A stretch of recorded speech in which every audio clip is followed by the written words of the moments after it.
I had every intention of filming a harvesting garden tour video today. It was not supposed to rain today. I looked at the forecast last night before going to bed, and it is pouring out here.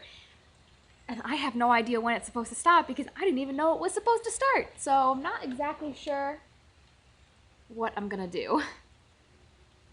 By the way, we're here in the breezeway. That's where I was just talking to you. And down here is a dead mouse.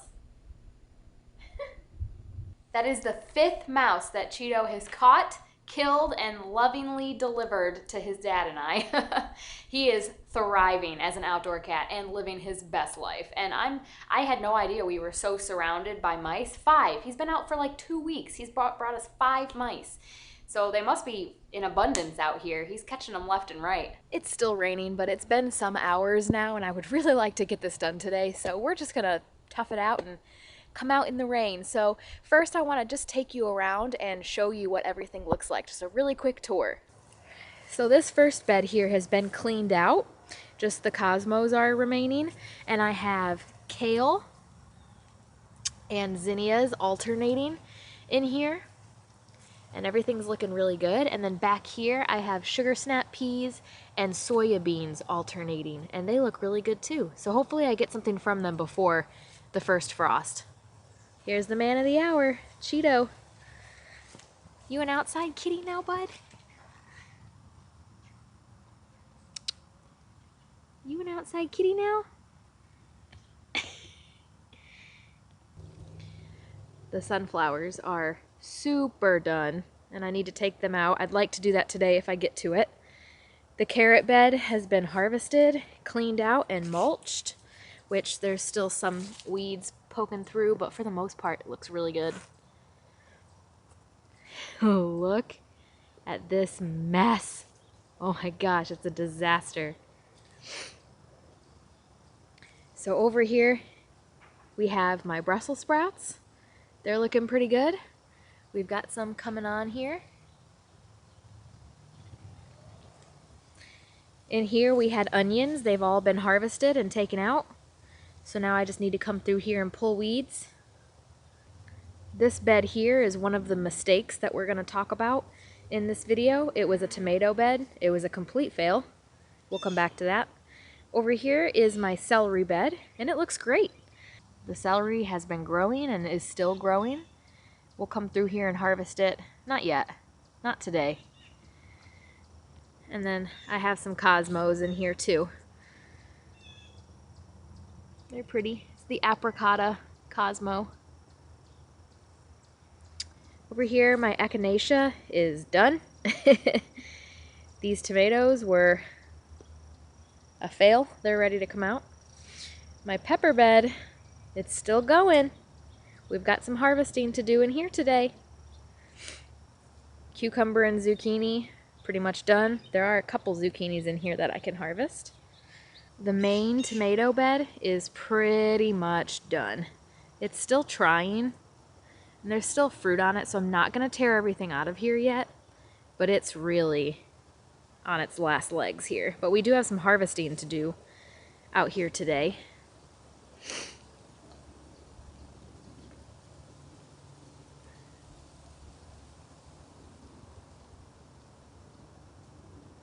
My roses got really out of hand.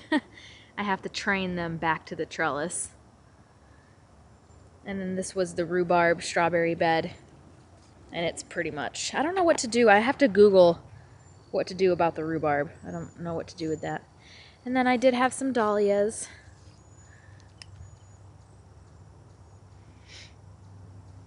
And some celosia. The celosia volunteered. I did not plant it.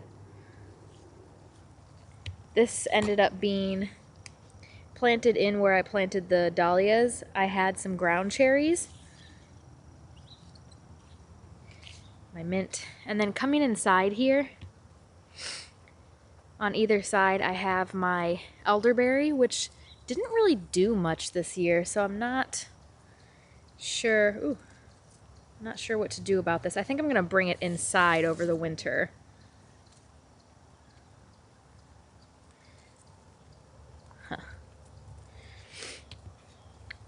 Another view of that tomato bed that was a fail. And then over here. Wow. What a jungle. Okay. Another view of the tomatoes over here. Super done. Yeah. I do not have the first clue what in God's name this is. I literally have no idea. Oh, wait.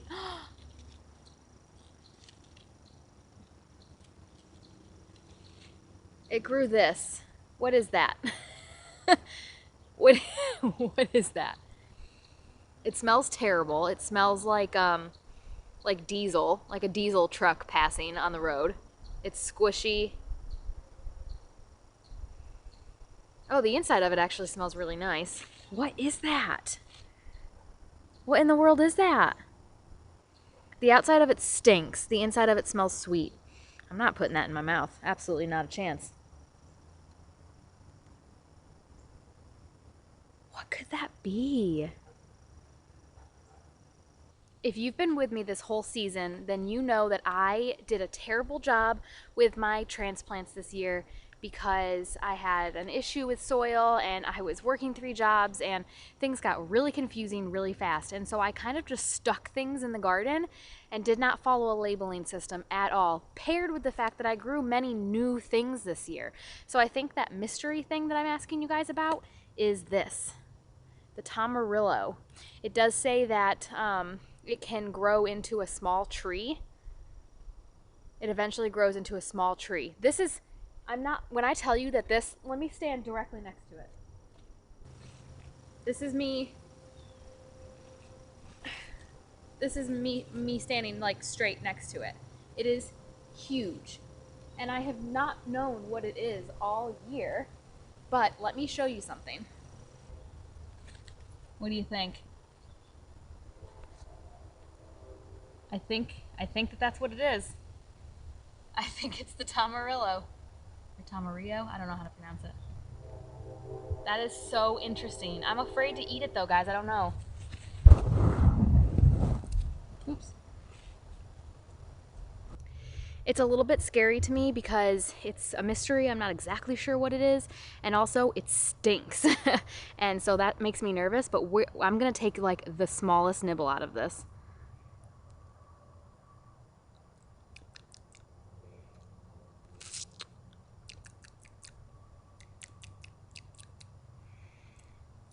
That's really interesting. So it tastes sweet, but like a little sharp. Sweet, but sharp. That's interesting. Well, that was an experiment. And it's covered in little fruits. So maybe I was gonna cut it down today. I brought my little snips out to cut it down, but I think I'm gonna leave it a little longer and see what it does, I guess. Mystery solved. Interesting. So let's talk about one of my mistakes this year, and that was ground cherries and tomatillos. So I had never grown either ground cherries or tomatillos. I wanted tomatillos for salsa verde, and I wanted ground cherries because I was trying to increase the number of things that I could come out here and snack on.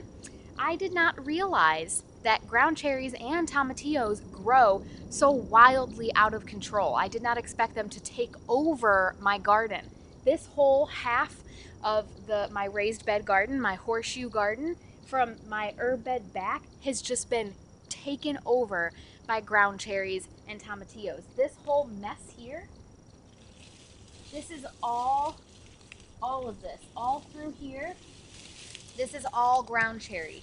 It's so messy and all over the place, and I'm constantly stepping on these things and crushing them like little bugs. Ugh. And they are cool. These are ground cherries, and they taste good, and that's cool.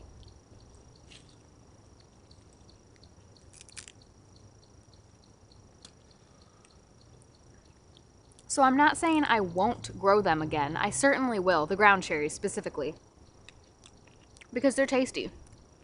And I do like snacking on them. One plant. Next year I'm gonna plant one plant. I think I I think I have 4 of them in the garden right now, and they've just taken over. Tomatillos, I'm gonna be honest with you, next year I'm gonna really prioritize my food production and my preserving. I don't think I'm gonna grow any tomatillos next year. I didn't do anything with them. I'm not that interested in doing salsa verde this year. It's not high on my priority list. It took up a lot of room in the garden, and I'm not that interested in it. So I don't think next year I'm gonna plant any tomatillos, and 1 ground cherry plant. And honestly, I'd say if I had like the number 1 mistake I made this year in terms of what I planted would be that. That was a huge mistake. I didn't realize it was gonna work out that way. But hey, you live and you learn. So next year, no tomatillos, 1 ground cherry plant. The next mistake I want to talk about is the white currant tomato. I bought this seed from Baker Creek, and it is, see if I can find one, this tiny little yellow tomato. If you ask me, they're tasteless. They don't taste like anything.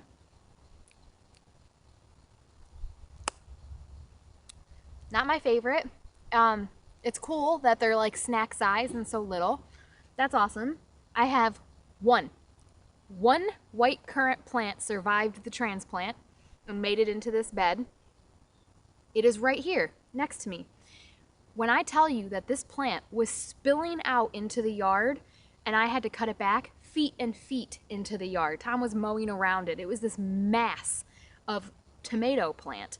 And it, like the tomatillos and the ground cherries, have taken over this stretch of the garden. Let me show you. Remember that I said the plant is right here. This is the plant. Those are also white currant tomatoes right here. Those are white currant tomatoes all back there. Those are white currant tomatoes all right there. Those are white currant tomatoes right here. All of those are all coming from this plant, which was also grown into the yard this way, and I cut it back. It's also the reason some of my onions ended up stunted, because this was my onion bed and it grew this way. I was pulling it from the front of this bed by the Brussels sprouts. I was just pulling masses of it out when I pruned it.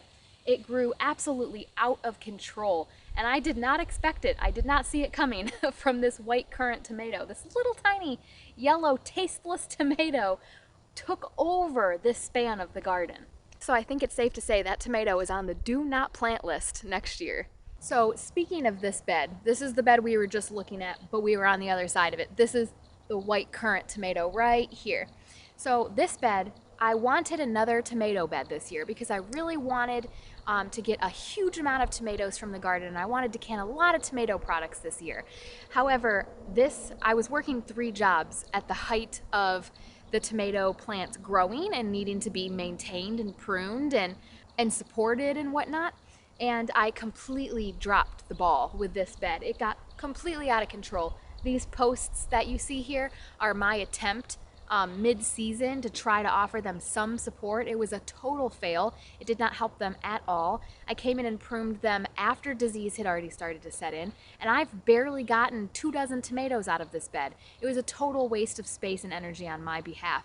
And I feel bad about it, but at the same time, it's just the cards I was dealt this season, and I'm not going to cry over it. However, next year I'm going to make sure that I'm much more intentional about maintaining my garden beds throughout the season so that I can get an optimal harvest from them and they're not growing out of control and becoming riddled with disease like this one did. I came out here the other day and picked some tomatoes and left them on my rocking chair. But I have my big bowl, so let's go ahead and do a little bit of harvesting.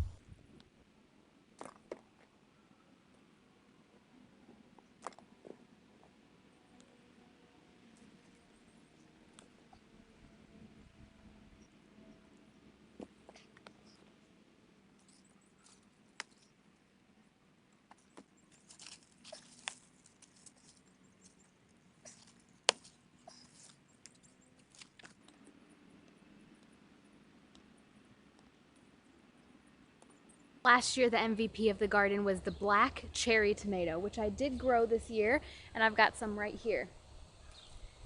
I do not think this year that this tomato was the MVP, and I'm not exactly sure why, because it looks exactly the same. It was not as flavorful this year. It got a very late start because of how stunted my tomato plants were.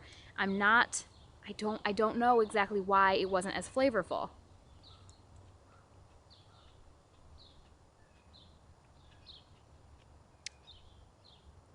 And the texture is grittier too.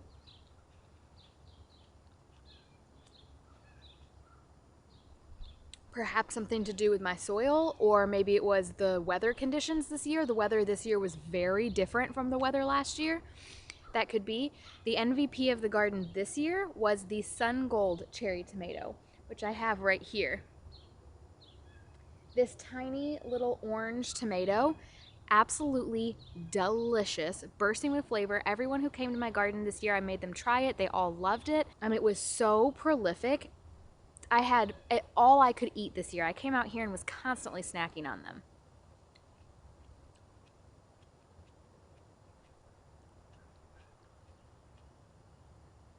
Very sweet, high water content, which I like in a cherry tomato. I like to bite it and it bursts in my mouth. I like a very wet cherry tomato, and they were just absolutely delicious. A wonderful, wonderful cherry tomato to have in the garden. You guys may have heard me say it in the past, I really enjoy having a cherry tomato in the garden because I really like coming out and being able to snack. And cherry tomatoes definitely fit the bill for me. So I would come out here, snack on cherry tomatoes, snack on my raspberries, and it was lovely. So I will definitely be growing them again next year. I did not start these from seed. I bought them from a nursery. So I'm going to save some seed and attempt to start my own next year. I do not know if this plant was a hybrid or not. So I will also be going to the same nursery next year to see if I can purchase them again. Another garden mistake that I made this year was planting pepperoncini peppers or banana peppers. This entire half of my pepper bed are all different varieties of pepperoncini or banana peppers, and I did not harvest any of them. I think I went through one time and harvested some. I'm pretty sure I said that I was going to do like stuffed banana peppers. Never did. They rotted on my counter. I composted them, and I have not picked a single one since then. A few people have come through my garden and have taken a few with them. If they consumed them, I do not know. I did not. Here's what I'm learning. This is my second year gardening. This next season will be my third. I'm still trying to figure out what I enjoy eating out of the garden, and I'm learning that banana peppers or pepperoncini peppers are not it. I'm not saying that I will never, because I do like the idea of making my own banana pepper rings. I think I would be able to accomplish that with 1 or 2 plants. I have probably 8 or 9 plants in here. It wasted space, it wasted my time, and it kept me from growing the peppers that I did consume this year. Those being my bell peppers and the garden salsa variety peppers, which I will absolutely be growing again next year. Tied for my #1 MVP spot this year would be the garden salsa variety pepper that I bought also from a nursery this year. I'm going to save seed and try to grow it next year. I do not know if it's a hybrid, so I'll go back next year to the same nursery and see if I can purchase it again. I'll show you. It's this plant here, and they are these little peppers. They are so spicy, but I cut them in half every morning. I take out the seeds and the ribs, I dice it, I saute it, and I put it on my breakfast. Every single morning this summer, I have eaten one of these. They're so flavorful. Although they are hot, they have such wonderful flavor, and I thoroughly enjoyed having them in my garden this year. We're going to go through and harvest as much as we possibly can. I'm going to dice them up and store them in the freezer so that I can continue putting them on my breakfast for as long as possible in the coming months. But banana peppers are out. These peppers, along with more bell peppers, are in. I also grew jalapenos, and I didn't do anything with them. I'm going to see how many we have now. I might do a batch of cowboy candy if I have enough.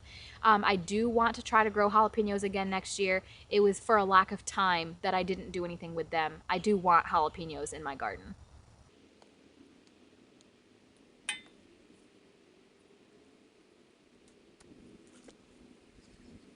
Are jalapenos still good to eat when they get this weird pattern on them? Now, my raspberries put on like crazy this year. I've planted raspberries all along the fence here, and they did so well. I ate my weight in raspberries this year. I'm gonna leave. These are all new. These are all, I transplanted them. I did cuttings that I propagated and then transplanted last year. So this is their first year putting on. They did wonderful. I'm gonna leave them. I'm not gonna do anything with them. However, this is the OG plant. This is the mama plant that I took all my cuttings from and did all my propagations from. This is its 4th year, I want to say, and I've never pruned it. Maybe a little the first year, but I just let it do its thing. This year, it had a rough year. It put on, but it's so dense in there from all of the new growth that it really struggled this year, and it had a lot of pest pressure this year, and I wasn't able to like really enjoy any of the fruit off of this one, which was fine because I had the others. But this year I'm going to come in and do a hard prune, so let's go ahead and do that.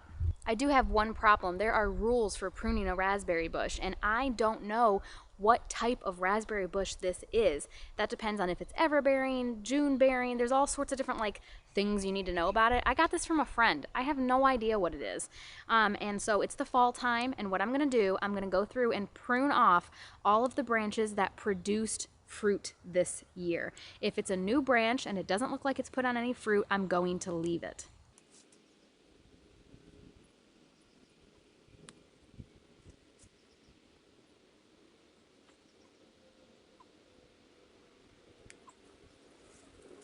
So I left some of it because I'm realizing that the bees are very angry with me for doing this. There's bees buzzing all around the debris here. So I'm just gonna leave it. I was gonna take it over to the compost pile. I didn't cut it all down yet, and I'm just gonna leave it all here and let the bees do what they wanna do because I don't wanna mess with them. I do wanna say also that I'm not cutting anything out of the garden that's still producing until frost. There's no reason to. It's fine. It's a little ugly. I don't care. It can stay and continue to produce whatever it's going to produce until the frost comes and really kills it, and then I will cut it all down and make it all look nice and put it to bed for the winter time. But in the meantime, there are still critters around here that are relying on it, and this is reminding me of that. So I'm going to leave everything. I do think I'm still going to go ahead and cut down the sunflowers because I'm tired of looking at them, and I did want to do this. I wanted to give it time to figure itself out before the frost. I didn't want to shock it after the frost. I don't know if that is the right thing to do, but I'm glad to get this done. The reason it took me 4 years to do it is because this year is the first year that I've had other raspberries.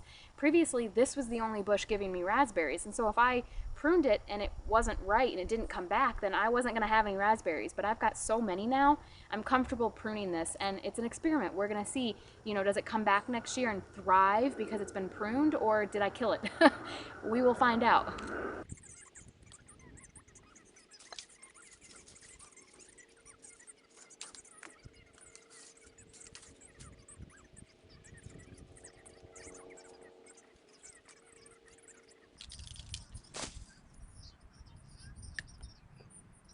All right, hey, pretty good timing. It's starting to rain again, and I think I'm done out here for now. Let's go take a look at the harvest. We have got a humble little fall harvest here. A bunch of tomatoes, some bell peppers, these jalapenos that I have to look into. I'm not sure if these are edible anymore. And then some more of these garden salsa peppers, 2 butternut squash, and 2 zucchini. I'm really happy with it, you guys. And I love being out in the garden, and I love putting my hands to something and knowing that it is whatever I make it, the amount of effort and work that I put into it correlates to what I get out of it, and it brings me a lot of joy. So thanks for hanging out with me today while I went over kind of the mistakes that I made this year. I'm going to do things a little different next year. Well, a lot different next year, but that's a conversation for a different video. And while we did a little bit of harvesting and a little bit of garden work, I'm, like I said at the beginning of the video, I'm still sick, and I think it's about 1 o'clock right now, and I'm definitely feeling very like, ooh, I need to go sit down. So I think I'm gonna go get a snack and relax on the couch, and I will deal with all of this another time. Thanks for hanging out, guys. Can't wait to see you in my next one. Have faith and keep moving forward. Bye.